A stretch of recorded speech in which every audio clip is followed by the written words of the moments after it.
gracias por venir también, Yolanda, y a todos vosotros / ustedes. Así que una foto de Julián para que se la mandemos a nuestros a Madrid y ya está. Miguel, muchas gracias, Joaquín. Como digo siempre, bienvenidos y gracias por acompañarnos en la apertura de este ciclo de conferencias. Un ciclo de conferencias que, como lo estamos viendo últimamente, pues trata de poner en valor no solamente las colecciones del museo, no solamente el mensaje del museo, sino también la investigación, ¿no? Yo la verdad es que quería empezar dando las gracias, agradeciendo a la Universidad Internacional de Pelayo por acogernos y por ayudarnos en la figura de Joaquín, y al Centro Regional de Formación de Profesorado, que también nos apoya, la Castilla-La Mancha, que también nos apoya y nos permite hacer este tipo de ciclos. La verdad es que sin ellos hubiera sido imposible, y por supuesto agradecer la presencia de Yolanda Rosalén, coordinadora de Cultura de la Delegación, que nos apoya siempre, además sin descanso. Entonces, bueno, pues le voy a dar la palabra a ella para que os dirija un momento las palabras y luego presento a Pues muy buenas tardes, pedirles disculpas por esta afonía. No sé si me escuchan bien, así quizá un poquito mejor. Sí. No sé yo. Bueno, lo que prefieras. Bueno, pues venimos en esta semana repleta de inauguraciones, de cursos. Esta mañana en la Politécnica hablábamos del yeso, tan importante en nuestra provincia. Algunos son reincidentes, con lo cual quiere decir que no lo estamos haciendo mal, Miguel. Todo lo contrario, Joaquín, gracias por vuestra ayuda, por vuestra colaboración. Como representante del gobierno regional, lo único que podemos hacer es apoyar e intentar darle la máxima difusión posible. Al final, en estas cuestiones, muchas veces nos vemos con un aforo limitado, vamos a decir, en cuanto a que no viene una masificación de gente, pero yo siempre digo lo mismo, gota a gota, hormiguita a hormiguita, vamos haciendo este trabajo, aquí está el resultado, y a lo largo de las conferencias que vamos a tener, tanto aquí como en el museo, lo que ponemos en valor, como decía Miguel, es todo nuestro patrimonio, que es mucho. Hablábamos también a mitad de mañana con los rancheros que han venido también a poner en valor ese patrimonio inmaterial, y es que al final el PEN de su provincia es una maravilla. Yo muchas veces digo que no somos conscientes de todo lo que tenemos, a pesar de que trabajamos muchísimo para ponerlo en valor, no siempre toda esta conjunción hace posible, porque aún hay gente que aún nos para por la calle y nos dice, me había enterado que hoy esto, bueno, que esta es otra cosa que nos tenemos que hacer mirar. Pero independientemente de todo eso, y sin aburrirles, porque lo importante hoy es lo que va a decir nuestra queridísima y jubiladísima, que yo tampoco te he visto desde entonces, pero veo que te sientas muy bien la jubilación. La verdad es que Magdalena, estamos encantados de recibirte. Esta es tu casa, tanto el museo como la sede de la UIM en Cuenca, en especial de mucha gracia y cariño. Antes de que me quede sin voz, de verdad, agradecerles a todos ustedes que estén aquí hoy, tanto a los que de aquí en el fondo veo a Juanma, Amparo, muchísima gente que siempre está al pie del cañón, y es de agradecer que cuando la administración organiza, la gente responda. Muchísimas gracias y buenas tardes a todos. Que sea de provecho. Bueno, y sin más, ¿me oís todos? Mejor que con el micrófono, no lo sé. Bueno, vamos a dar inicio a este ciclo de conferencias, que, como os decía, no sé si funciona, si me oís. Como decía, sigue la estela de otros ciclos de conferencias. El anterior lo dedicamos a la prehistoria reciente en el museo con los investigadores, y ahora lo dedicamos a la protohistoria, ¿no? Un ciclo de conferencias que hemos denominado de agricultores a guerreros, la protohistoria contada a partir de las colecciones del Museo de Cuenca. La verdad es que, bueno, aparte de las presentaciones que tenga el título, creo que lo que queríamos era marcar esa evolución en las sociedades que aquí nos precedieron, y para nosotros es un verdadero placer iniciar este ciclo con una de las personas que mejor conoce las colecciones y que mejor conoce incluso el presentarla. Normalmente cuando se presenta a los ponentes se los presenta de lo más antiguo a lo más nuevo. Entonces yo la voy a presentar como la directora jubilada, pero directora del Museo de Cuenca, ¿no? Fue directora entre 2014, 2015 y 2019, ¿no?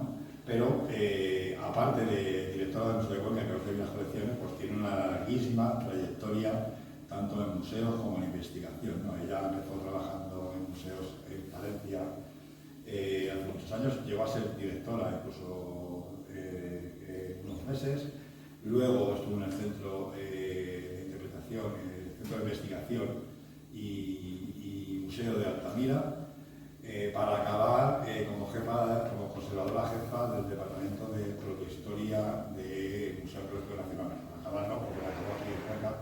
Gracias, la verdad es que es un placer que acabar aquí, la verdad que eso tenemos que agradecer. Y desde el punto de vista de la investigación, pues lleva toda una vida dedicada a la investigación, fundamentalmente de la prehistoria y de la protohistoria, ¿no? Ha participado en diferentes proyectos de investigación, tanto de fuera como de dentro, como Patricia Andersen, sobre agricultores y ganaderos en la prehistoria, no sé, algunos se me olvidará seguro, Ricardo Olmos sobre iconografía, Paco Burillo, sobre los íberos, el mundo íbero y todo el entorno celtíbero, más que íbero de la zona de Teruel. Y luego, bueno, pues la verdad es que tienen multitud, iba a dar, si les cuento todo su currículum, pues iba a dar una conferencia de ella. Y sin más, la dejo con su palabra y su conferencia, y vuelvo a agradecerle una vez más que esté hoy aquí y nos inicie, inaugure este curso. Muchas gracias.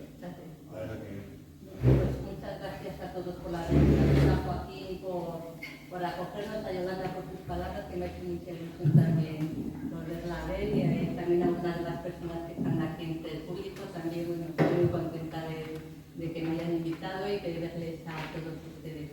Estuve 25 años en el Museo Arqueológico Nacional en el tema de la protohistoria y bueno, pues aquí yo cuando vine a Cuenca yo lo que veía es que las colecciones del Museo de Cuenca eran como si fuese a nivel nacional en pequeñito, porque tiene de todas al estar en un cruce de caminos, tiene de todo, o sea, se puede integrar tanto en el mundo ligado a lo ibérico como a lo celtibérico, como a lo céltico, y eso en este momento protohistórico, pero también en la Edad Media. Y bueno, pues que Cuenca ya tiene mucha riqueza y espero que algún día las colecciones puedan mostrarse como merecen.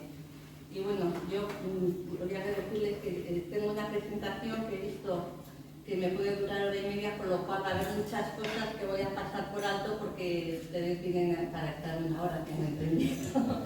Entonces habrá cosas que las pase, pero es que me resulta difícil contenerme de contar todo lo que quiero. Bien, pues muchas gracias muchas gracias a la organización del curso y también a Miguel Contreras, a Miguel Gómez y a todos los que han colaborado desde la UIM y la Consejería para que esto llegue a término. Entonces, el título que me han dado es muy extenso, por eso es el motivo de que haya preparado una presentación que veo que no se lo voy a poder contar todo. Hablamos de unas veces de protohistoria, otras veces de Edad del Hierro. La protohistoria es un término quizá algo más moderno, y la Edad del Hierro es lo que viene de cuando Jun Thomsen en el Museo de Dinamarca dividió de cara a la clasificación de sus colecciones. Hablaba de las tres edades, que era la edad de piedra, que se dividía en dos, el paleolítico y el neolítico, la edad del bronce y la edad del hierro. Pero eso él no lo inventó, eso realmente ya en Lucrecio, en el siglo I a.C., ya hablaba de cómo la humanidad había ido evolucionando y había ido creando primero la piedra, luego el cobre, luego utilizaba el hierro, y que también era una forma de criticar que el hierro se emplease para la guerra. Y entonces, bueno, que esto ya los que reciban el PDF ya lo puedan ver con tranquilidad. Y también es curioso que esta misma teoría, en el 1776, un español, Marín y Mendoza, que hace un estudio de las armas, que está en una publicación en Toledo, y también habla de las tres edades. Hemos hablado, ese periodo, digamos, que va hasta la historia. La historia es el momento en el que la escritura, que aquí nos estamos hablando de escritura griega y latina, es decir, escrituras que entendemos desde el mundo desde el punto de vista occidental, empiezan a hablar y a contar sus pueblos, cómo se desarrollan, y el periodo en el que ellos tienen contacto con otros pueblos a los que llaman bárbaros, pero que somos entre otros pues los que estamos aquí en la península ibérica, pero que ya ellos no tienen su propia escritura para contarlo, pero ellos cuentan la historia. Entonces ese periodo es la protohistoria, no sé si me explico. Y entonces, bueno, a grosso modo es el periodo que va aproximadamente todo el primer milenio antes de Cristo, y más concretamente del 9º al 8º, es que varían según las zonas, hasta el 2º o 1º antes de Cristo, porque saben que la conquista romana tarda dos siglos en hacerse efectiva, desde el 218, que empiezan cuando se matan en Asturias, hasta el 19 en la zona cántabra. Pero durante todo ese periodo, de esos 2 siglos, ahí hay un proceso de interacción e integración, que también, por un lado, están los pueblos autóctonos asimilando lo que vienen los romanos, y los romanos, a su vez, también cogen algo de las poblaciones autóctonas. Bueno, este es un mapa. Hay muchos mapas de los pueblos romanos en la península ibérica. Este es uno que los sitúa en la época de los cartagineses, más o menos, que es cuando realmente empieza a haber más fuentes escritas y se conocen más los pueblos. Es el de Silva, pero ese es un mapa que, si lo encuentran en internet, es un mapa interactivo, por lo cual es bastante interesante porque pueden ir poniendo capas. Sobre este mapa, se me ha pasado aquí. No, se me ha pasado. Ahí. Tienen aquí situada donde queda Cuenca en este mapa general. Aquí ahora nos tapan los Orcades, pero entonces ven que está situado entre el mundo ibérico y el mundo, digamos, céltico o de ascendencia celta, y más cerca de los celtíberos, los carpetanos, y aquí debajo, como digo, queda tapado el letrero de los Orcades. Luego tenemos aquí los turboletas y los sedetanos, que, bueno, le enseñan los sedetanos que estaban en el Bajo Ebro, en el Bajo Aragón, perdón, porque luego se les mencionará en un momento. Pero nosotros tenemos actualmente una cartografía, pero en la época antigua ellos tenían otra cartografía distinta. Esta, por ejemplo, es la de Estrabón, que menciona cómo estaban distribuidos los pueblos en la península en esa época, y aquí nos importa la Idumea. La Idumea, que está aquí en la situación que está girado. Entonces tenemos aquí la Idumea, ¿se ve la marca lo que estoy señalando o no se ve?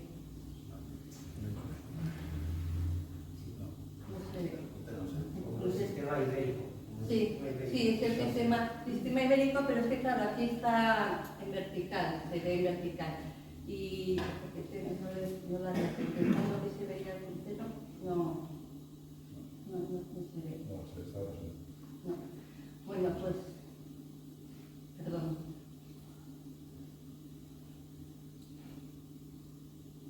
Pues entonces está ahí, cogen las zonas del Tajo y del Duero y de otros ríos, que los ven que están todos un poco girados. Y entonces nos interesa eso, que la visión que tenemos a veces es distorsionada también cuando ellos lo explican.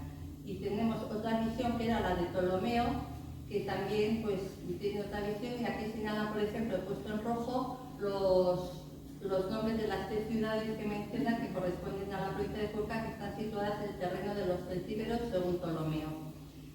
Pero bueno, eso, como veremos ahora pues se habla más de que hay más carpetanos, porque hay un momento en el siglo II antes de Cristo, más o menos, que hay una celtiberización general que llega desde Bacteos hasta Oretanos, lleva todo, porque se van imponiendo sobre los pueblos autóctonos, sobre los pueblos locales que ya también estaban emparentados por cierta ascendencia celta. Aquí esto es un mapa que se hizo en el Museo Arqueológico Nacional para señalar las probables villas romanas en esta época. Nos interesa es que lo que siento es que si no marca el puntero, si la ven la vía que llevó a Aníbal para subir hasta Salamanca por el sur y luego dio la vuelta y volvió para volver, y entonces pasó por esta zona. Hay el punto donde la famosa batalla del Tajo, del lado del Tajo, que perdieron los capitanos Hortales y Betones, que se habían juntado para combatir a Aníbal, pues antes se situaba más al sur y ahora se sitúa, parece ser que están constatándolo en la zona de Caraca, en Piedres. Pero bueno, son todos temas que están, porque nunca se ha sabido muy bien dónde estaba ese vado de la batalla. ¿Dónde estoy yo? Qué fatal. Bueno, aquí tienen también un mapa que también estaba relacionado de las vías romanas, que tienen la vía A31, que va desde el sur y va en línea recta hacia César Augusta, que era Zaragoza, y comienza en un sitio que se llamaba Laminio, que no se identifica exactamente con quién es. Y todas estas rutas, tanto las que les he señalado anteriormente como estas, se supone que en algún momento estaban relacionados con las vías de pastores. En este momento hablar de transhumancia pues es un poco complicado, porque no todo el mundo lo acepta, pero sí es cierto que había un comercio, claro, de toda esta zona con la zona de Sierra Morena y de la zona pues, de San Esteban del Puerto, y que incluso pues yo me acuerdo de haber leído hace no mucho una entrevista de un pastor de Valeria que decía que a él le pilló la guerra civil, que estaba de pastoreando al lado de San Esteban del Puerto. Y entonces es que es curioso, porque es que ese tipo de vías deberían de ser muy antiguas. Y bueno, iremos viendo. Entonces, no sabemos las vías que había concretas, pero bueno, que también las vías romanas se colocaban sobre vías que ya estaban. Bien, estamos hablando de un curso para el Museo Arqueológico, para el Museo de Cuenca. El museo se basa en colecciones con las cuales hay que contar historias. Y las historias pueden contarse, el mismo objeto puede contar distintas historias según cómo lo enfoquemos. Por ejemplo, una escultura, a mí no me gusta ver una escultura, solo como un mero hecho de talla artística, sino me gusta ver la iconografía de esa escultura. ¿Para qué se usó esa escultura? Si era ornamental o estaba indicando algo, porque si estaba en una tumba o estaba en una habitación. Las cosas tienen que estar en un contexto, y saber cuál es ese contexto ayuda a conocerlas. Entonces, cuando hablamos de biografía de los objetos arqueológicos, estamos hablando de todo, desde el momento en que se crea, en que alguien decide que tiene que crearse, hasta el momento en que ya una vez ya se ha amortizado y está enterrada, bien por destrucción o bien porque está en una tumba, alguien lo encuentra bien por una excavación, bien por un hecho fortuito, entre comillas, porque tenemos un problema serio con los detectoristas y perdemos entonces su contexto. Pero entonces también, si sabemos el contexto, es importante, y también lo que podríamos llamar cadena de custodia, desde que se aparece hasta que la volvemos a tener en el museo y la podemos poner al público. Hay que ver si la hemos restaurado, si al restaurar hemos perdido información o al contrario la hemos ganado. Es importante ver si esa pieza que tenemos, que a lo mejor dices, uy, esto es un trozo. No, es importante ver ese trozo y ver a qué pieza pertenecía. Veremos a lo largo de la presentación varios ejemplos de estos, no les voy a comentar nada, simplemente ustedes ya lo irán viendo. Y entonces, bueno, es importante definir el uso y definir para qué servía y encuadrarlo, en fin, bueno, pues eso. Este creo que es el tema que voy a pasar un poco más rápido, dado que la próxima conferencia de Martín Almagro Orbea, pues, que es el profesor en este tema, pues seguro que eso lo explica mejor. Pero estamos en un momento que es el hierro antiguo o hierro 1, como se les puede llamar, y que también a su vez puede dividirse en periodos que pueden ser el protoibérico, ibérico antiguo, uno más relacionado con el bronce final y otro más con el periodo siguiente. Esto es importante porque el bronce final supone un cambio con el bronce medio y hay muchas innovaciones. Y estas innovaciones se concretan en el hierro 1. Y eso es porque los fenicios llegan a la península ibérica por un lado y por otro lado hay indoeuropeos que vienen del centro de Europa y que esos afectan al Valle del Ebro sobre todo y modifican el ciclo de funerario. Si antes la gente se inhumaba, ahora empezará a incinerarse y todos tendremos urnas que están metidas en hoyos, o a veces son montones de hoyos y otras veces son túmulos. Eso ya es más complejo, pero es la incineración. Hasta ese momento había inhumación cuando se han encontrado. También los cenicios se incineraban, pero parece ser que la verdadera relación con la incineración de la península ibérica viene por los temas de campos de urnas.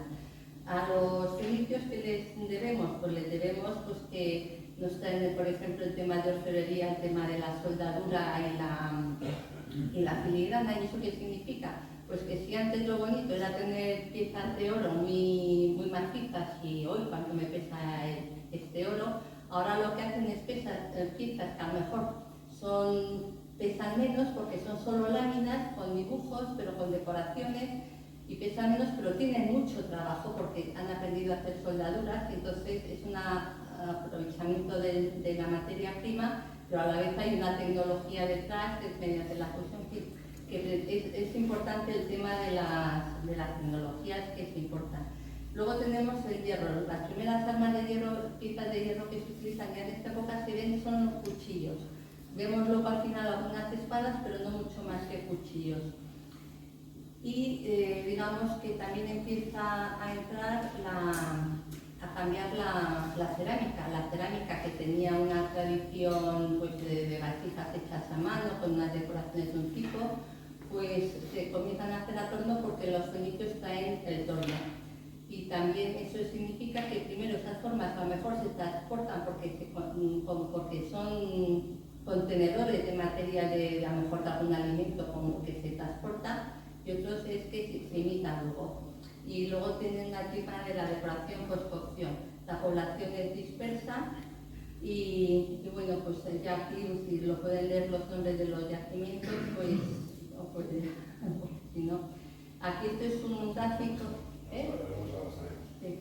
El gráfico que tiene un gráfico que realizaron Gonzalo Ruiz Zapatero y Laura Gómez para la exposición atemporal, en la que señalan este tema de las relaciones de influencias de unas comunidades con otras por la zona entre el Tajo y el Guadiana. Estas dos piezas que tienen aquí son dos ejemplos de estos momentos iniciales del bronce final de paso a la Edad del Hierro, que son esta pieza del bronce final de las ciudades de Pajaroncillo con una decoración muy peculiar porque es incisa y punteado, que eso es un poco más novedoso, y este es un morillo. La pieza de arriba, que claro, estoy señalando y ustedes no ven el puntero. Este es un morillo, que los morillos son piezas pues, de hogar, que se ponían dos morillos a cada lado para poder soportar. Pero luego van evolucionando y entonces se convierten en elementos simbólicos. Y esta es una pieza que está hallada en Iniesta, en la zona de Iniesta, no se sabe bien cómo, porque es una donación, es una pieza que es del museo, pero que está depositada en el museo de Iniesta, y que tiene de peculiar que es una pieza típica de la zona de Campos de Urnas del Ebro y de zona un poco más al norte, Transpirinaica, pero como ven está situada, pues, se ha hallado en una posición más hacia el sur, y esta es la importancia que tiene y el posible simbolismo con el que estuviese aquí. Bueno, aquí tienen distintos tipos de cerámicas de la provincia de Cuenca. La primera de las urnas con tapadera, quiero decir una cosa, una vasija puede ser para cocina o para meterse como contenedor de restos de cenizas funerarias. En ese momento es una urna, pero si esta misma forma la encontramos en un poblado, no podemos llamarla urna, tenemos que llamarla o vaso de almacenamiento, o olla o algún otro tipo de cosas. No es una urna es un contenedor de cenizas de un difunto. Pues aquí tienen las piezas a mano, la de Reillo que está a su izquierda. Pues pueden ver pues, que se nota claramente que está hecha con tema de morcilla, de rodillos de cerámica, que está levantado así, y bueno, no tiene mucha decoración, pero aquí en cambio ya tienen piezas más elaboradas porque son el vaso que hay arriba de Reillo también es un vaso inciso que también es de transición del bronce final al hierro 1, y las otras dos piezas que hay al lado, 3 piezas, son vasijas pintadas post cocción, son vasijas hechas a mano y pintadas post cocción. ¿Eso qué significa? Que primero se ha cocido y después se ha pintado encima. Este tipo de dibujos geométricos, que tienen también relación con el del vaso inciso, pues tienen que ver, a veces se considera que pudiesen ser con temas familiares, pues que cada familia tuviese su digamos, su decoración, o como emblema o como estandarte. Y la vasija que tienen al otro lado es una cerámica que se utilizó como urna, se le llama urna de orejetas, pero posiblemente es una de las vasijas a torno, es uno de los primeros modelos a torno que aparece, porque es un vaso hermético y sería para transportar alguna cosa, y entonces, sujeto con las perforaciones que tiene en las dos orejetas, en las ácitas, pues servía para llevarlo y pues como un tupperware, ¿no? Algo así servía. Aquí tienen, pasamos rápidamente, pues las piezas de oro y bueno, el tesoro de la vía es una copia. El original pues es interesante porque tiene, por un lado, de esas piezas macizas que yo les comentaba antes, y por otro lado, las dos brazaletes que hay encima son brazaletes de los que están relacionados con los que llaman brazaletes tipo extremozo o Villena, que son ya brazaletes más elaborados y realizados con estas técnicas ya más novedosas, que implican en este caso también un torno de rotación y demás. Bueno, el resto de piecitas, y entonces, bueno, lo que les decía, además de si las cosas son ellas solas o forman parte, pues estos colgantes que hay tienen arriba, que son de bronce, de Valeria de Villas Viejas, pues son un tipo de colgantes bastante específicos que aparecen en el sur, metidos dentro de collares del tipo que les tienen aquí una reconstrucción. Este es una de las piezas más famosas del museo, el Morillo de Reillo. Aquí se ha escrito mucho sobre su iconografía y el significado de las serpientes que tiene la parte de arriba, en el lomo, y el carnero y demás. Pero aquí yo lo que les quiero mencionar es porque veis que los ojos tienen los ojos incisos, y en la parte de atrás, que aquí tiene una plaquita metálica. Y eso se lo quiero hacer notar por algo que veremos más adelante. Bien, estamos ya en el hierro 2, por la segunda parte de la del hierro ya plenamente protohistórica. Esto se supone que son ya los pueblos que toman contacto con los romanos, y de los que muchos de los cuales conocemos su nombre. Pues aquí podemos hablar también de varios periodos, que son el ibérico tardío, el celtíberico tardío, podemos hablar de capetanos, podemos hablar de hortales, en fin, y entonces de pueblos que pues en las crónicas figuran unos por ciudades conquistadas, otros por batallas. Y bueno, como ya les digo, muchas veces se habla de ellos como bárbaros porque tienen algunas costumbres pues, que a lo mejor no les parecían adecuadas a los romanos o a los griegos que escribían las crónicas. Aquí tenemos como destacar las cerámicas de las importaciones, que ahora veremos alguna. Se me olvidó comentar que ya en el anterior periodo hay un producto que empieza a entrar y que es de mucho lujo, que son las cuentas de pasta vitria. Ahora aquí empezará a ver también no solo cuentas, sino también aríbalos, que son como ungüentarios, botellitas así pequeñas, que además eran bastante complejas de fabricar. Y bueno, pues yo creo que también, bueno, pues hablaremos de las joyas, del dinero, de la plata picada y de la moneda, que eso es de la moneda poco, pero de la plata picada más, que eso es un tema que a mí me interesa bastante, el tema de las escrituras. Y aquí importante, la población empieza a concentrarse. Si antes teníamos bastantes poblados dispersos pequeños, ahora tenemos lo que se van formando, sobre todo a partir del cuarto, los ópidas. Los ópidas son grandes concentraciones, digamos, casi urbanas, que se amurallan, tienen fuertes murallas, y algunas pues solo dirá Antonio el próximo día que pueden tener influencia además cartaginés algunos y tal, porque muchos de esta gente que vivía en la meseta pues sirvieron como mercenarios en su momento y conocieron pues en Sicilia, se habla de ellos y bueno, pues conocieron otros mundos y también trajeron esa información que ellos iban conociendo y la ponían en práctica en sus sitios. Pues famoso Arconchel de la Estrella, Fosos de Bayona, Villas Viejas, y hay bastantes necrópolis de incineración, algunas excavadas más antiguas que son, y unas como lo que les decía, unas son en hoyos que son como filas de hoyos o grupos de hoyos simplemente donde se ha metido la urna con las cenizas y restos de agua que se destroza, ya lo veremos con alguna prueba, y otros en cambio que son con túmulos. Y luego intentaremos hablar también algo de los rituales y santuarios, aunque se sabe poco de ese tema, pero sí tenemos algunas piezas que nos llevan a este mundo. Aquí tenemos varias piezas de importación. Les he puesto una que no está aquí, pero que es de Aza de Belarja, que está en el mar, y por el tema que es un discóbolo y por el tema que tiene el asa esta que hay aquí, de pieza que está viendo un asa que representa una acróbata o una atleta. El asa de bronce corresponde a una vasija que la que tiene la vasija es un tipo de jarra que se conoce en Alemania con el nombre de jarra Schnallbachane y que se llaman asas sakuros. Son unas piezas muy interesantes y lamentablemente pues esta pieza estaba en una colección de un catalán y la persona que la publicó, pues a poco de llegar yo la trajo aquí, la donó al museo, pero no quiso informar de quién era el coleccionista, de quién tenía la colección, porque debía tener bastantes más cosas.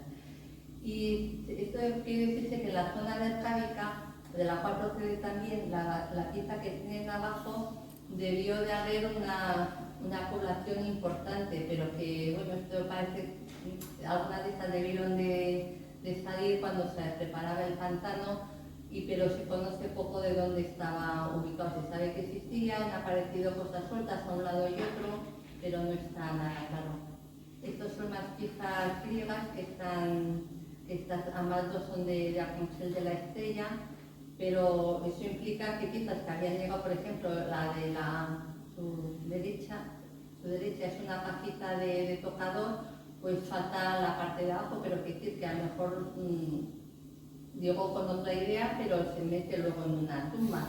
Es decir, que las piezas se crean a lo mejor en Grecia para un fin, pero aquí se utilizan para otro, bien para ceremonias y banquetes o porque les interesaba mucho al difunto y entonces lo enterran con ellos. Muestra de que las piezas, de que había, digamos, transporte y comunicación entre unos sitios y otros son estos dos tipos de vasijas, un tonel y una ánfora. El tonel posiblemente sería para vino, bueno, también algunas veces se conoce, por ejemplo, alguno que se sabe que se ha llegado con vino, pero luego se ha utilizado en el poblado para agua, como que se utilizó, luego se reaprovechó para agua. Y estos toneles son interesantes porque tienen dos canaladuras debajo del asa que servía para llevar una cuerda. También se ha propuesto que estas piezas fuesen para quitar mantequilla y crear mantequilla por paralelismos con unas piezas que hay en Marruecos. Pero vamos, ya les digo que en algún caso, por ejemplo, en el mundo betón se ha comprobado que tuvieron vino y que luego se aprovechó para agua.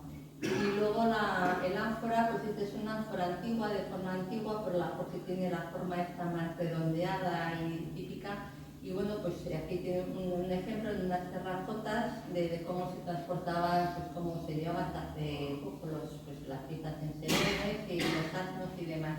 También había carros y en muchos sitios hay rodadas de carros en Barquín, que ahora hay unas, pero estas que les he puesto de Castellar de Meca pues son espectaculares. Y aquí les voy a poner ahora varios tipos de cerámicas de distintas poblaciones. Tienen tienen una procedencia, pero no me importa tanto la procedencia como el tipo de cerámica que son.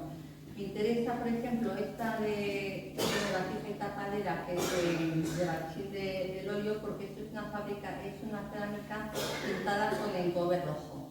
Y aparece pues, en Buenache, aparece en varios otros yacimientos. Este es un tipo de cerámica que tiene una larga perduración, pero sobre todo es una cerámica que empieza en el quinto, o sea, es ya estirando antigua, aunque luego en algún momento puede llegar incluso a luna en algún lugar. Y que solo se da en la zona del sur, porque se supone que es heredera del cobre rojo fenicia, luego pasa por los turdetanos, y luego por la costa llega hasta Cataluña, y luego quizá llega hasta también a esta zona bretona, pero no entra en lo que es meseta norte y ni reborde pasado el Tajo. Solo quizás siempre hay algún ejemplo de alguien que ha ido por allí, pero no. Y esta es una cerámica interesante porque es que la cerámica la dejan que se seque casi como cuero, lo que llaman textura cuero, y entonces con la misma barro con que han fabricado la cerámica la hacen una aguada y la pintan y luego ya es cuando la cuecen. Y eso es para impermeabilizar. Esta además tiene, pues, tiene decoraciones de espiguillas, creo que tiene, como un cordel que hay con blancas. Eso también es un tipo decorativo que indica también la antigüedad de la cerámica. La otra es una cerámica que podría ser común, que esta se está utilizado como una, y la otra es una cerámica en palazos, que son una de las cerámicas más típicas ibéricas, sobre todo en la zona de Levante y de Gas Aragón. Y entonces estas tienen la peculiaridad estas son más antiguas porque tienen el borde por dentro, si fuese más recto son más modernas, que estas se supone que eran vasijas que servían para transportar miel. Y luego, bueno, pues incluso hay quien me propone que hayan sido colmenas, pero bueno, el caso es que luego estas también han terminado en una necrópolis, con lo cual por eso digo que importa el contexto. Una cosa es la forma de la pieza y otra donde se ha encontrado. Porque a lo mejor ha podido tener, y la biografía del objeto ha podido tener dos pilas, digamos, ¿no? Aquí tienen más vasijas de distintos yacimientos, de Villalba del Horno, de Barchín. Y bueno, esta es una pieza que a mí me interesó especialmente en su momento y que publiqué porque esta pieza, cuando yo estaba en Madrid, en el Museo Arqueológico Nacional, había una pieza igual en un yacimiento de betón en La Osera. Y sabíamos, y de hecho lo habíamos publicado, habían hecho una exposición en la que participaron las cerámicas, estas piezas que tenían en el Museo de Prehistoria de Valencia, que allí les habían aparecido varias en poblado, pero que tampoco saben muy bien para qué son.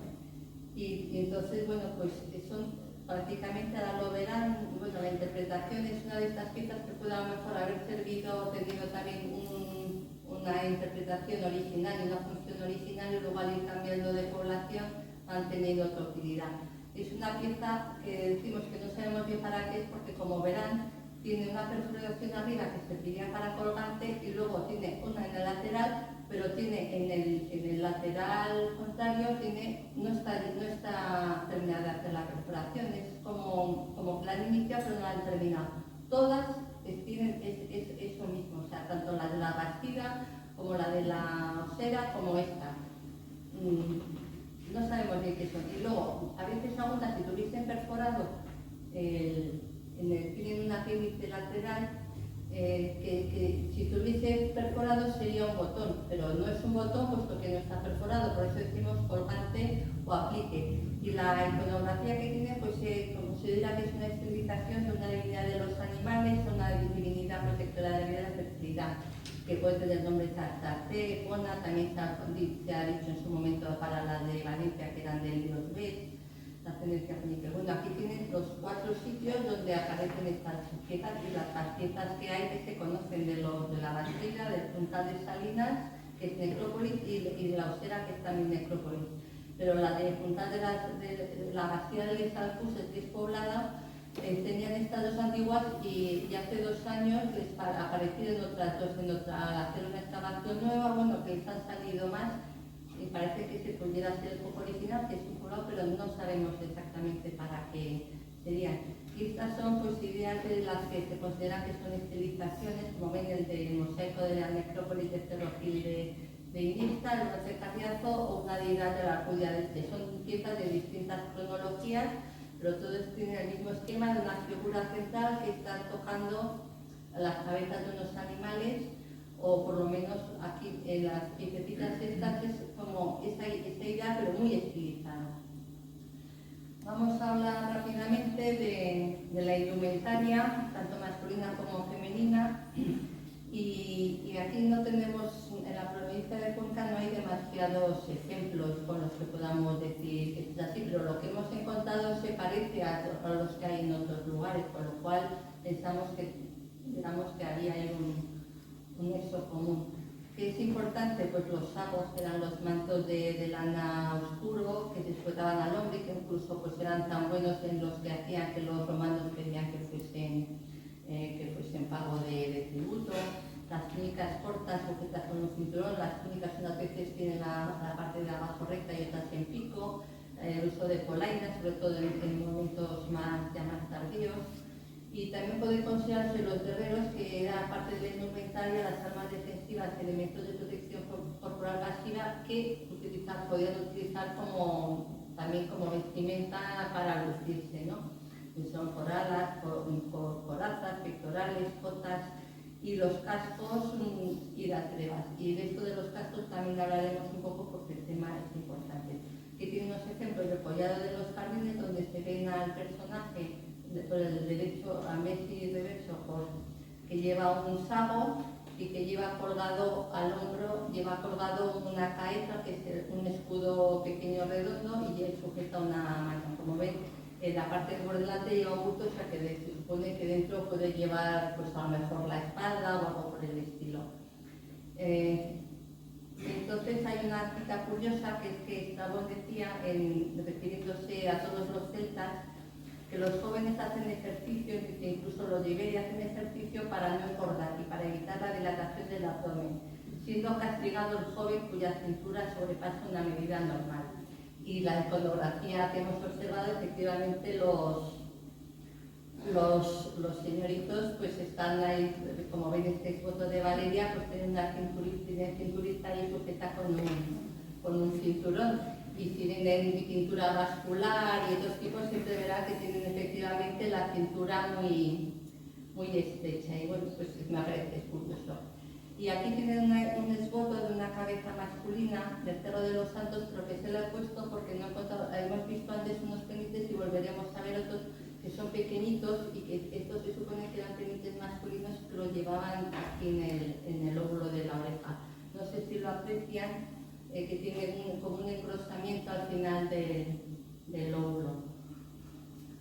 Bueno, sobre la indumentaria femenina no tenemos nada directo, pero también por las crónicas que lo que hablan de Estrabón y de cómo vestían, pues pensamos también que serían pues en textos modernos, el del ámbito ibérico, que el de esta la garganta más Cerro de los Santos, que lleva un manto, 3 túnicas, porque si lo ven lleva tres túnicas, a lo mejor una de ellas, la parte de arriba es un delantal, pero como está el manto no se ve. Una fíbula que lleva aquí en el cuello, 3 collares, que esto de los 3 collares es muy típico de todas las figuras, y un montón de anillos en la mano. Mientras que tenemos esta figura del ámbito celtíbrico, que es una terracota, que se fijen también en sus ojos, y que está pintada, está policromada, que llevaban velos. Aquí no se ve velo, pero bueno, se ven otras figuras que llevan velos, muchas veces con tanto ibéricas como de las ibéricas, que llevan un velo que queda picudo, que queda en alto,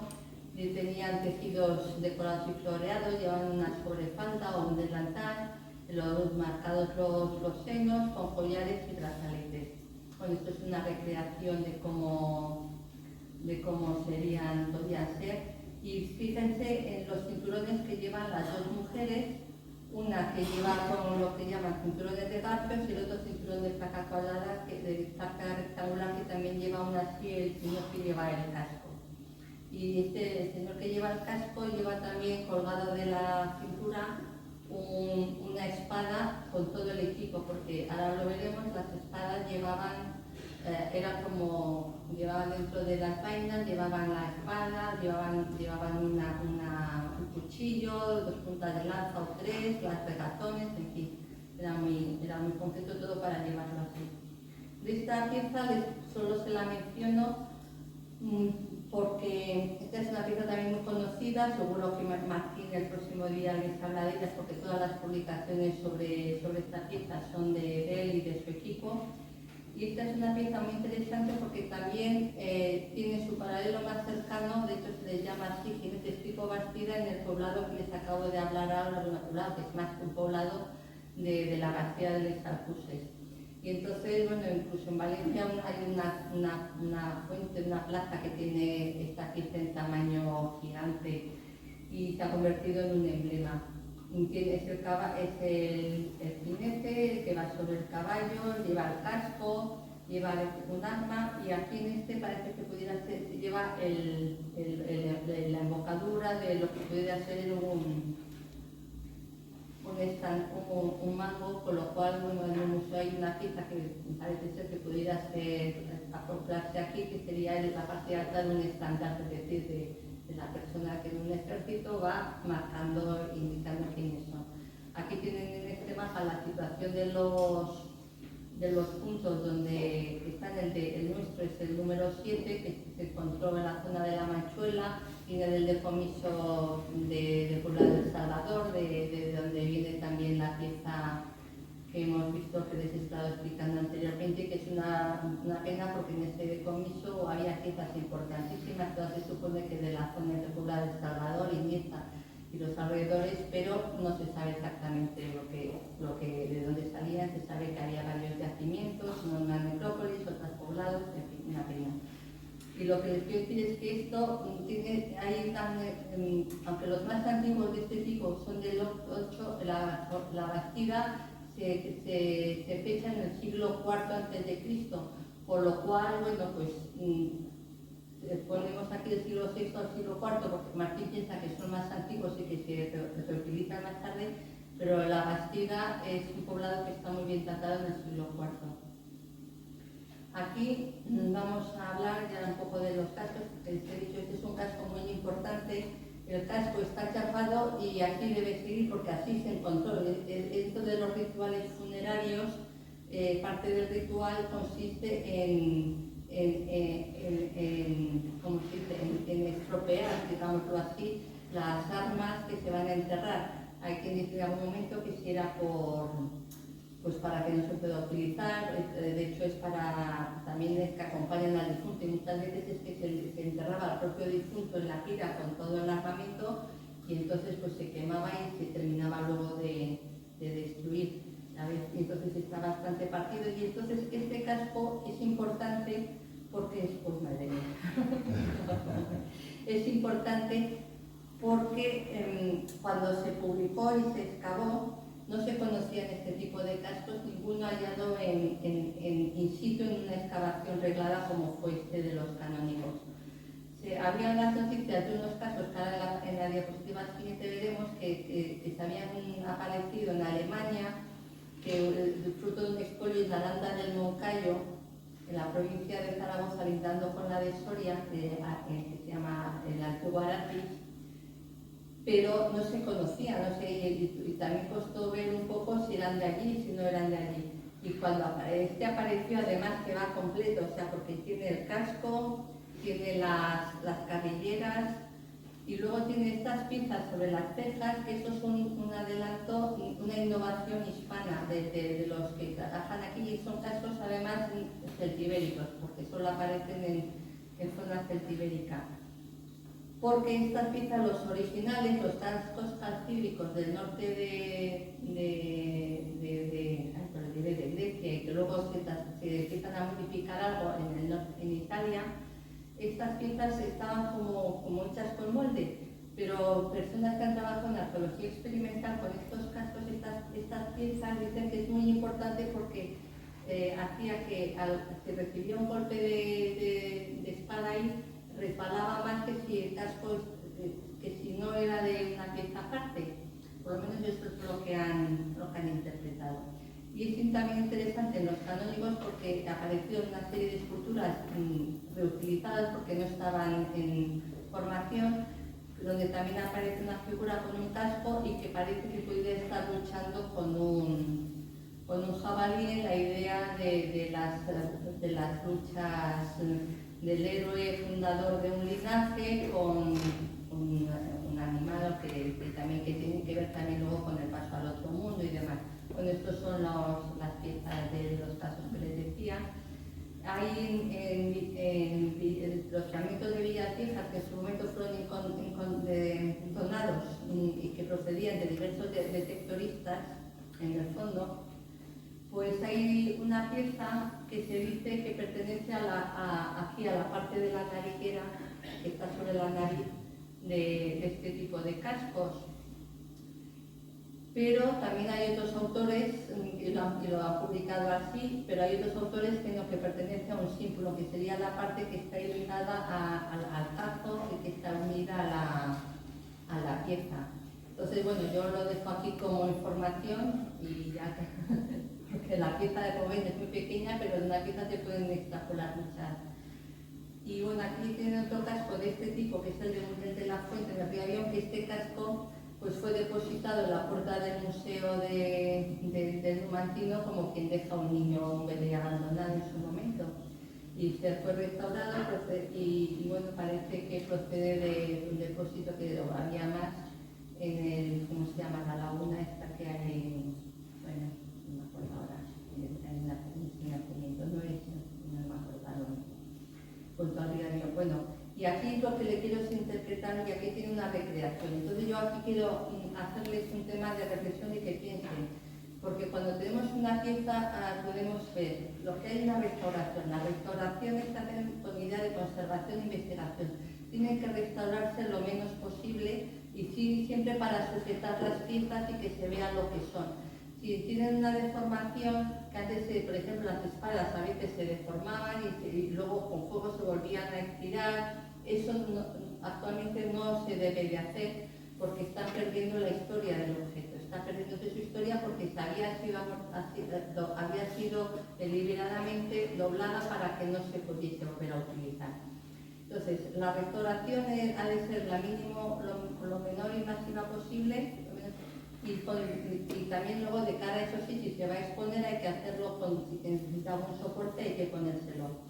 Luego la recreación pues es ese mismo casco o esa misma pieza pues ya preparado pues con efectos de investigación, con el tema de la arqueología experimental que les comento, de difusión, de ocio, como por ejemplo han hecho en Martín este fin de semana, pues ahí está bien pues porque hay que presentar los elementos las vestimentas que sean acordes con la época, no hacer falsos históricos. Pero cuando hablamos de una réplica tenemos que llevar cuidado, porque una réplica, si está demasiado bien, si no está marcada, puede convertirse en una falsificación si alguien malintencionado, y eso ocurre, digamos que la envejece de forma artificial y la pone en el mercado. Entonces, quiero decir que esto es un tema de reflexión que me parece, no sé, como interesante.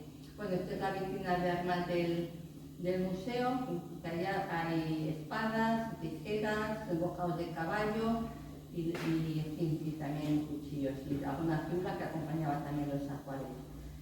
Posidonio hablaban y distintos autores de la importancia de la fabricación de las espadas, pero ellos hablan sobre todo de las espadas de 2 filos y de lo bien que se construían. Las espadas de 2 filos son las espadas de antenas. Aquí que se consideran, también considerando que son de origen más en todo el mundo de la meseta norte celtibérica y que tienen origen en una serie de cuchillos falsáticos que tenían antenas. También ahora, bueno, pues también a veces las cosas pueden ir por un lado y luego también pueden venir por el sur por otros caminos. Pero el hecho cierto es que en Alconchel, que está más al sur, pues tenemos espadas de antenas y aquí de pie tenemos varios tipos de espadas de antenas, del tipo de Águila Taquita, que son las más antiguas, las del tipo Antati, que se diferencian. Estas espadas tienen un eje en la parte del mango, tienen un eje que se rodea luego del metal que puede ir decorado.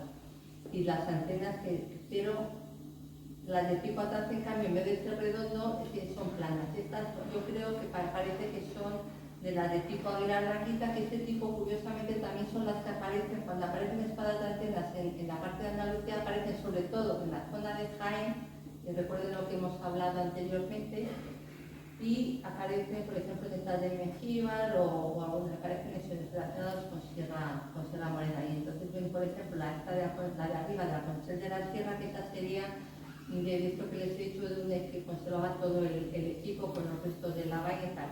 Los restos de la vaina, bueno, en esta pieza de aquí, que es una espada de pronto, pero se ve también en la de Alconchel, tienen varias anillas.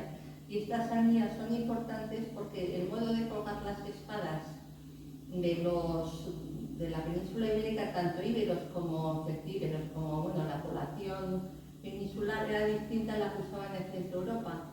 En Centro Europa las espadas colgaban pegadas a la pierna. Y aquí, en cambio, como ven que lleva este trozo de escultura de Elche, que la llevaban colgadas de las anillas. No sé si se percatan. Bueno, aquí en la provincia hay pocos más armamentos, pero la falcata de los canónigos es Ayotla. Esta es una espada típicamente ibérica. En cambio, el casco era de tipo céltico. Entonces, es decir, que estamos en el mismo yacimiento y tenemos piezas de una zona y de otra. O sea, la provincia de Cuenca es interesantísima a nivel de investigación y de estudiar los movimientos de las poblaciones. Y aquí lo que les he puesto es una comparativa para que vean la diferencia entre una espada ibérica, que tiene terminación en este caso en cabeza de águila y otra en cabeza de caballo, con una de la meseta que las imitaban y eran más pequeñas, y una falcata que estaba preparada para dejar como depósito en un como esbozo en un santuario, para que vean las diferencias. Aquí tienen tres imágenes de tres vasos de Lidia, de Lezuza y de Numancia, que todos son tardíos, todos son ya del siglo II, que todos tienen la misma escena y que representan pues, unas luchas entre dos guerreros que llevan los cascos y que unos llevan el escudo lateniense, que es el alargado, otros llevan la jaetra, que es la redonda pequeña, y unos llevan falcata. En el de Lezuza, por ejemplo, ven que uno lleva falcata, el que lleva el escudo lateniano lleva falcata, y en cambio el otro que lleva una espada de antenas. Pero ambos dos llevan un casco de tipo montefortino, que ahora a continuación les voy a enseñar lo que es. Entonces, bueno, es un tema interesante, los mismos tipos de escenas. Y esto es un casco de tipo montefortino, que son los cascos más modernos, y que tenemos aquí en Villaseca. Tenemos solo lo que es el remate del casco. No sé si lo ven, en el dibujo, si ven bien lo que es el casco, solo se conserva eso. Y estos son cascos que muchas veces se piensa que los traían los propios mercenarios o que alguien que había venido, porque son cascos en principio de origen itálico. Y también pues hemos visto que también antes hemos hablado de escudos de latén, pero también hay espadas de latén, que son las que tienen ahí al lado. Lo que tenemos aquí es el trozo este, que es de Olmedilla. Y una espada de latén es como esta que les he puesto de la Osera, en la provincia de Ávila, que son espadas muy largas, que tienen, bueno, le faltaría lo que sería el pomo.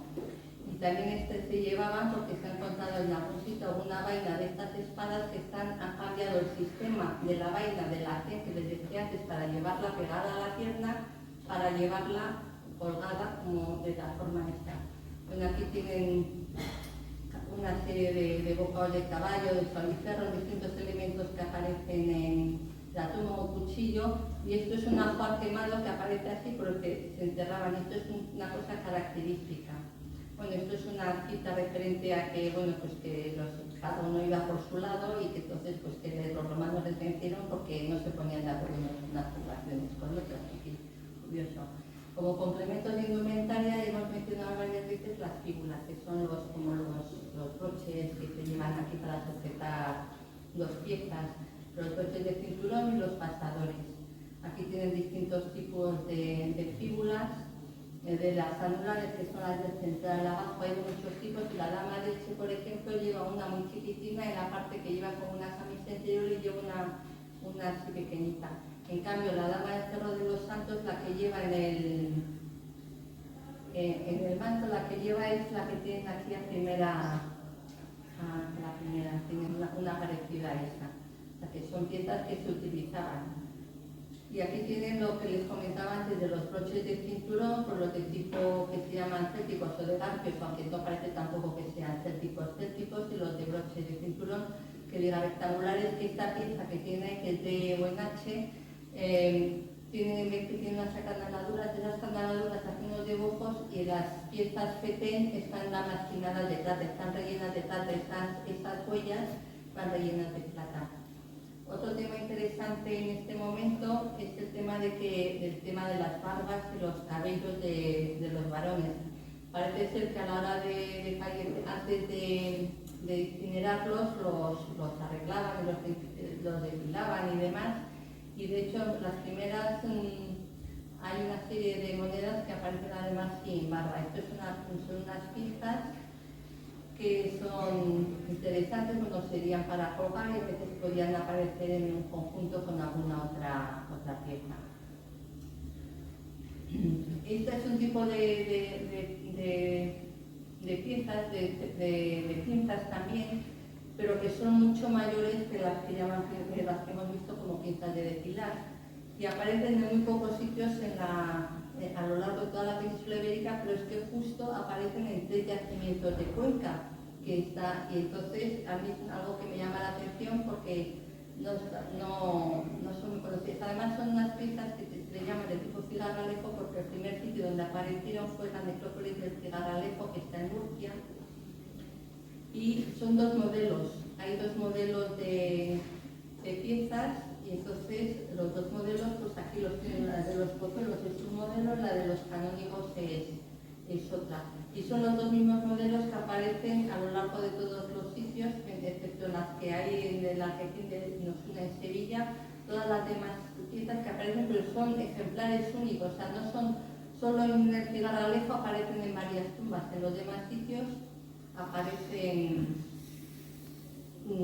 como elemento exótico, y en Numancia, donde apareció, fue en el poblado, pero en un nivel que no estaba muy desplazado. Ya la necrópolis, bueno, ya pasamos a la vida cotidiana, la economía agropecuaria.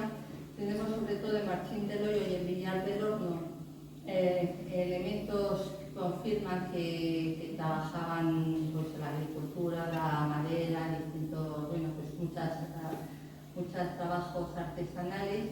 También sabemos que había molinos de solera para moler el grano, que había restos de cereales. Los saperos que se conocen para la agricultura, pues indican distintas fases del proceso.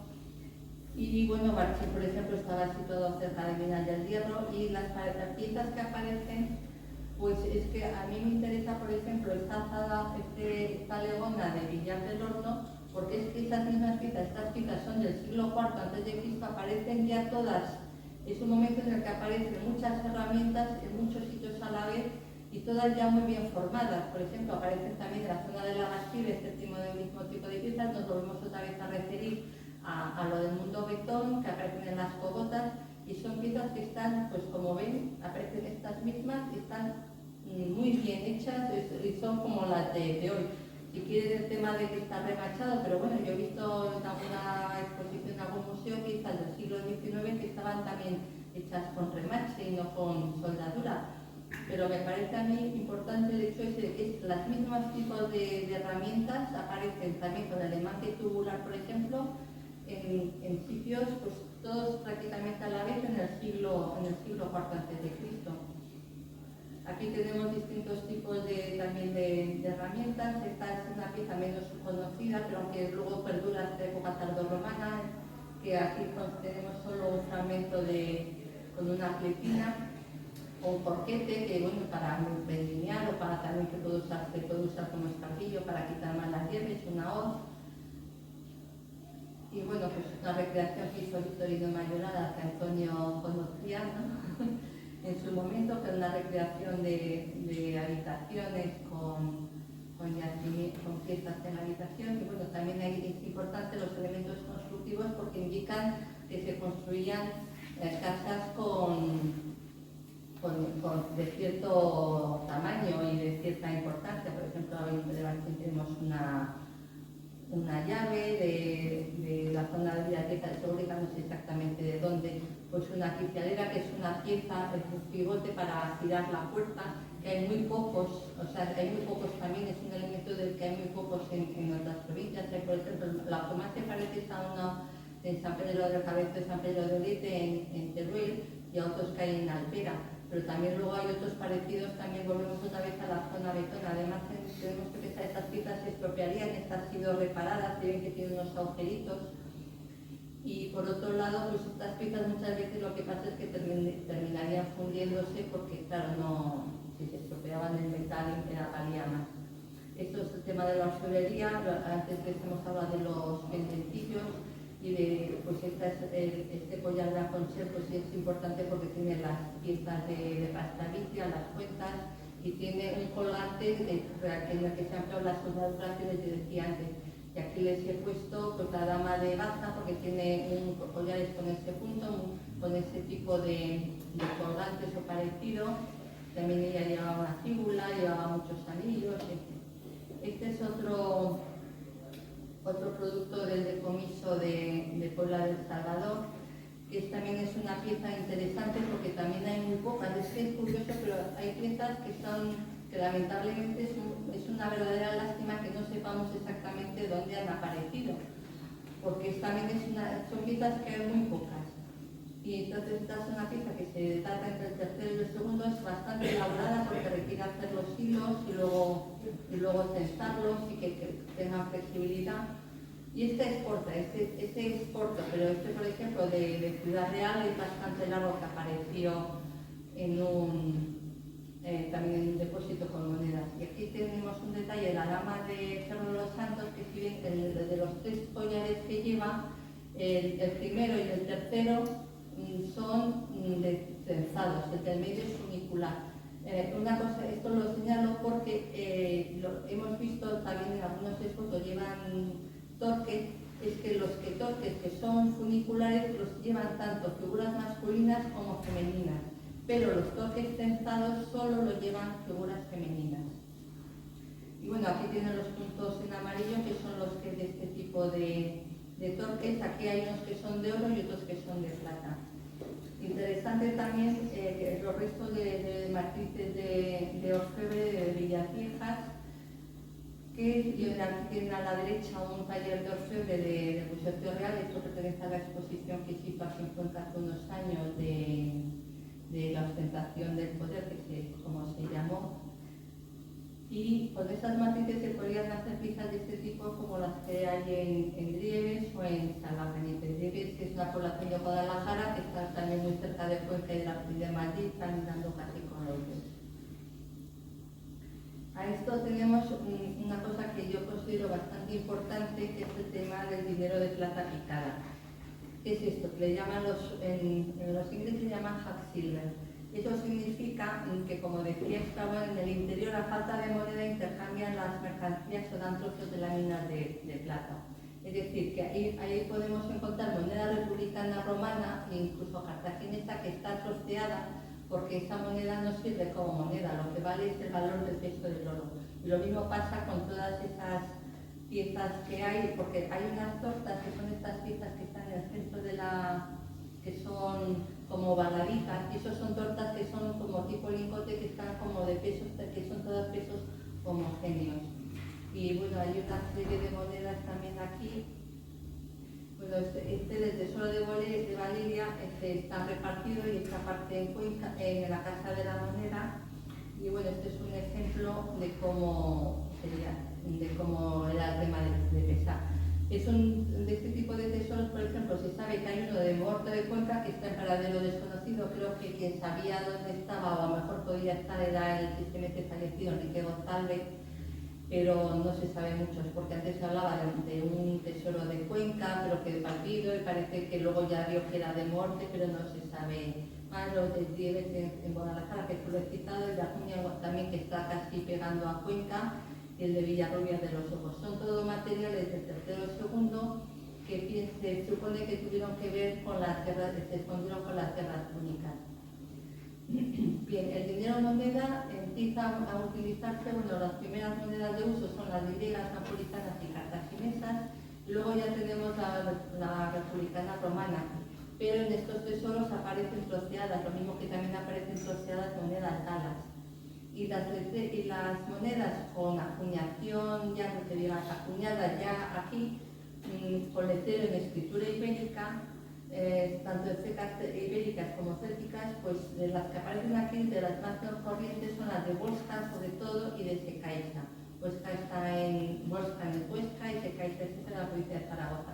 Las tres cecas de monedas de aquí son Icalesquen, Ercabique, Contervia Camica. Icalesquen puede ser Estelacta, es la más antigua. Y bueno, había lingotes de bronce.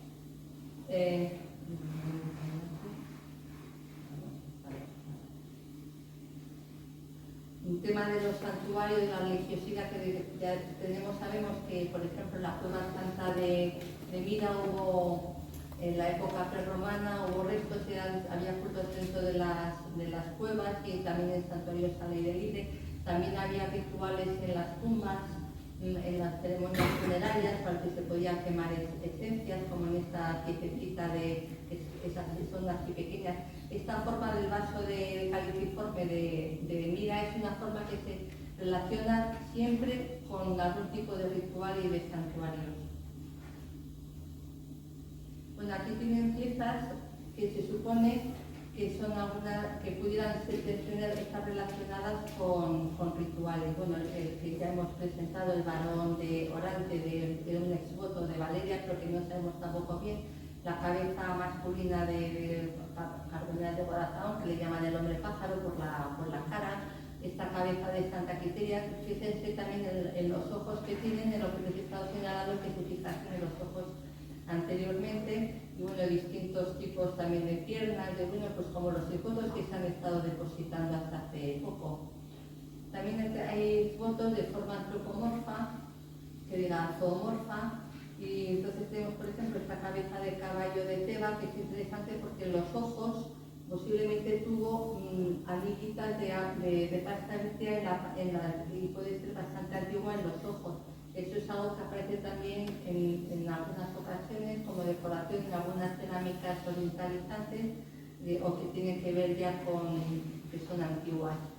Y bueno, distintos pues, de interpretaciones. Bueno, a la derecha tienen el remate de Ascos que decían que Pedro Mercedes había inspirado en él para hacer el famoso toro de Cuenca. Este es el tesoro de Salva Cañete, que tenemos aquí un ejemplo. Parte está en nuestro Arqueología Nacional, parte está desaparecido. Bueno, las historias de los tesoros son muy tristes y yo escribí un artículo que se llama Separados al nacer, pérdidas y divisiones de algunos tesoros.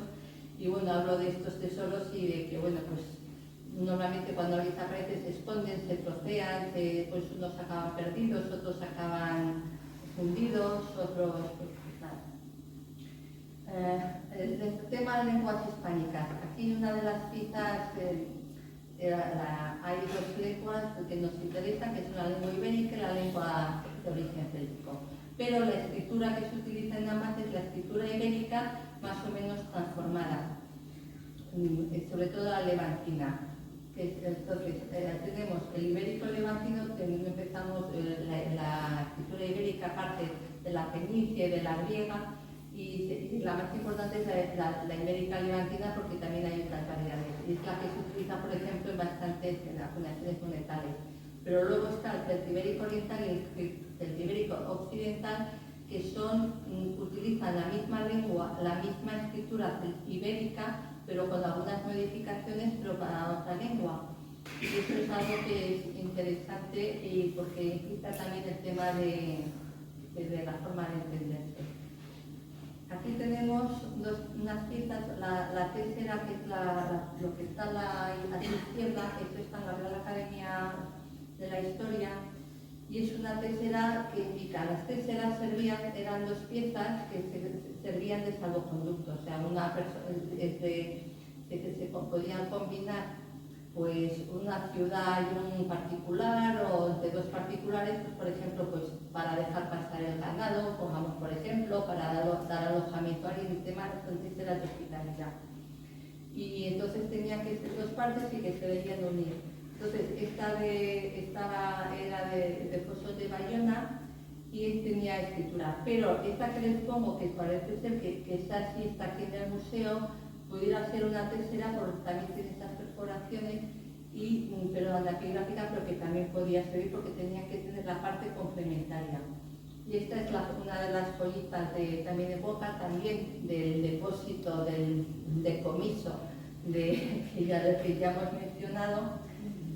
Y entonces esta pieza parece ser que procede de una zona de poblado y es muy interesante porque está escrita sobre plomo. El plomo es un material que empleaban los íberos para escribir, pero no los celtíberos, y sin embargo está escrito en lengua celtibérica y además parece ser en lengua celtibérica oriental, más concretamente de la zona de Contebia-Velay, es decir, de la zona de Botorrita en Zaragoza. Y entonces eso es bastante interesante porque además, bueno, el texto parece que lo que han podido deducir que trata de pagos y deudas entre varios individuos. Y ya vamos a terminar con la romanización y cuando entran en contacto ya más virulentamente los habitantes del lugar con los romanos, primero con las cartagineses primero y luego con los romanos, que ya hemos dicho que los cartagineses tampoco fue la cosa muy, muy agradable. En todo caso, siempre hay que tener en cuenta que muchas veces la romanización no empieza tras la conquista, sino que ya se había comercio, porque digamos que comerciaban con cerámicas, había cerámicas de Barricejo que se encuentran en los yacimientos, pero todavía no habían sido conquistados, en fin, y también, por ejemplo, el transporte del vino y demás cosas.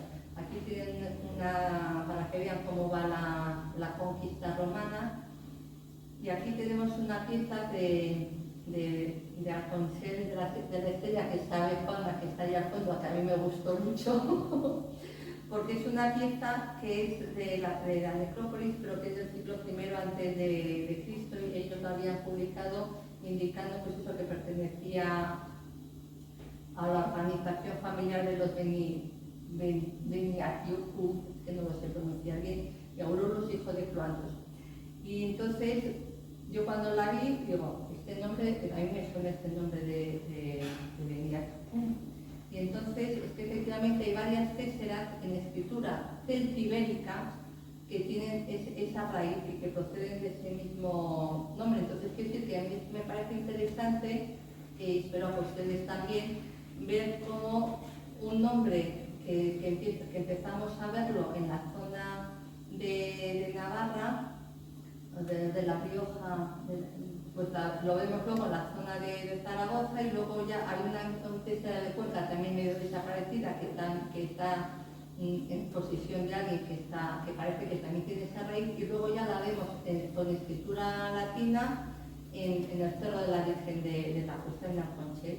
Y luego ya ese mismo nombre latino, ya en latín pasa a la zona de Extremadura con esta misma. Entonces, bueno, puede ser pues las familias o las gentes se movían de un lado a otro, y me parece a mí interesante. Bueno, ya estamos. Bueno, será posible. Aquí. Bueno, esto es rápidamente. Aquí tenemos unas esculturas, que hay alguna más de Segovia, hay alguna más de estas que representan a un personaje humano que está sujeto, que tiene encima un carnívoro. Esto es un tema que se ha dicho muchas veces, se datan entre el siglo I a.C. y el I después de Cristo, pero luego en el siglo II después de Cristo ya no interesaban a quienes las hicieron ni a sus herederos les interesaban, puesto que las destruyen, estaban eran para ponerlas en tumbas y las destruyen y las utilizan en muros de paredes. Y entonces las teorías romanistas, es decir, de los que estudian del mundo romano, es que ese tema funerario de origen oritálico, y que entonces que los libertos que venían de esta zona aquí a la península y que pues aquí están terminaban en Segovia, en Reya trabajando por la zona, pues que las utilizaban. Pero por otro lado tenemos la teoría indigenista, que es decir, de los que ven más importancia que hay un trasfondo autóctono. Entonces, por ejemplo, aquí les tenemos la cita que hemos visto ya de los canónigos, en la que aparece, aunque es una escena de lucha, pero aparece también pues, la cabeza sobre el guerrero. Y también esta pátera de la Medusa de Tiburcia, que hay otras, por ejemplo, San Esteban, que esta pieza está también sobre las cabezas sobre una cabeza humana. Entonces no lo he pasado muy deprisa, pero en la figura del Dives que hemos visto anteriormente también es esa misma escena, que ahí se supone que son imágenes que tienen que ver con el tema del paso del difunto al otro mundo a través. Es importante que el carnívoro lo pasa al otro mundo, ¿no? Igual que hacían las aves, pues ellos también. Y aquí, bueno, otro tema de la romanización es el sincretismo religioso, como divinidades locales se transforman en divinidades de nombres romanos, como puede ser a lo mejor que era el Sucelus, pues se transforma en Silvano. Pero eso no está claro porque, bueno, las divinidades que conocemos del mundo son muy tardías, ya de momentos tardíos es cuando se conocen los nombres de las divinidades locales. Y bueno, luego está el tema de la nomática, que igual que ahora, por ejemplo, hay gente que se apellida Cuenca y se supone que hay ancestros que venían de Cuenca, pues también la gente se van moviendo, entonces pues se entera gente que se llama íbera o cántabro o celtíbero. Entonces, bueno, pues que porque Segovia era Caput de la Celtiberia y pues ya está, muchas gracias. Espero, pues, he intentado evitarlo, pero ha sido 1 hora y cuarto.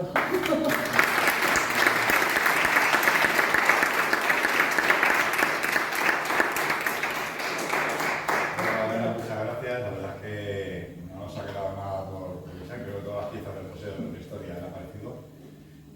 Ha planteado también cuestiones muy interesantes que iremos viendo seguramente en las diferentes conferencias, como esta idea de la presencia dentro de un yacimiento de piezas de etimología íbera, con piezas de etimología más céltica, más centroeuropea. La verdad es que es un mundo apasionante, ¿no? Es un mundo apasionante que nos queda mucho por conocer y que además en Cuenca tenemos, como decía Magdalena, una de las mejores colecciones de interior peninsular, ¿no? No a gran tamaño, pero sí en lo que es diversidad y variedad de piezas. La verdad es que en Cuenca tenemos una colección muy interesante. No sé si ha quedado alguna pregunta por contestar. Nadie se atreve. ¿Ha quedado todo claro?